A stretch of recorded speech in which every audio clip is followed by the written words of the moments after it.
Dear Brother and Raynell, well, Bud, I was expecting to see you at services Sunday, but I guess you thought you had something better to do again. Well, you missed a good one. Our guest speaker, the Reverend Leon Strieber, gave a very interesting talk on some of the more obscure scriptures from Deuteronomy, and Clarice Talbot's Sunday school class put on a real good puppet show based on the book of Ruth. Sure is a shame you missed it, but I guess there must have been something good on the TV. I know how you like to watch them wrestling programs. Wonder if they'll have a TV in hell.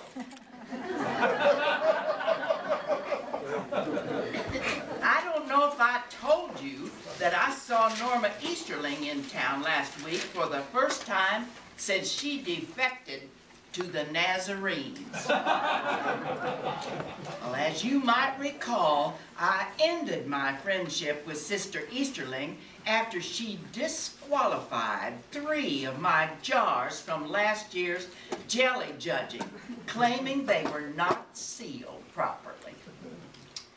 I am pleased to report that she is not nearly so uppity since that nephew of hers went to the electric chair. She says she still chokes up every time she pays her light bill. I noticed Retha Middleton was back working at the beauty parlor again. She used to be one of Pauline's best girls, but has been having trouble getting customers ever since she lost that arm. Pauline says she thinks it just jangles the ladies when they see a one-armed woman coming at them with a pair of scissors.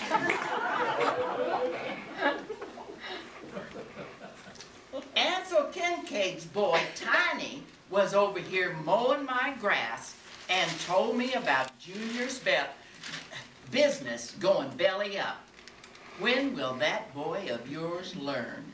And speaking of heartache, my own worthless son don't seem to be the least bit interested in finding another job. Ever since he got laid off from the sewage plant, he's fallen in with a real bad crowd. Poor Royce. Well, I'll tell you, I think both our sons could learn a thing or two from Tiny. One thing about Tiny, that boy's a worker.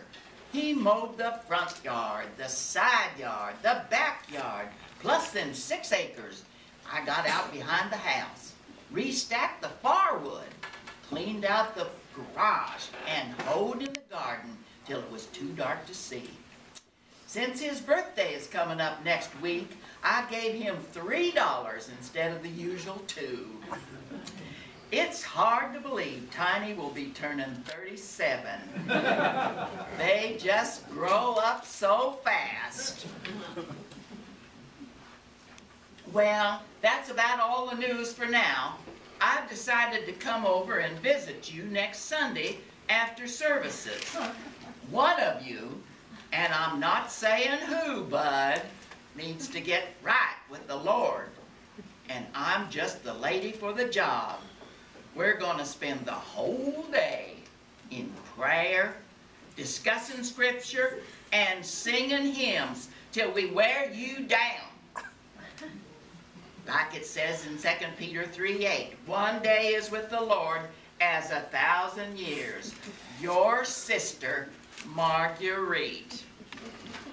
Well, Bud, what do you think of that?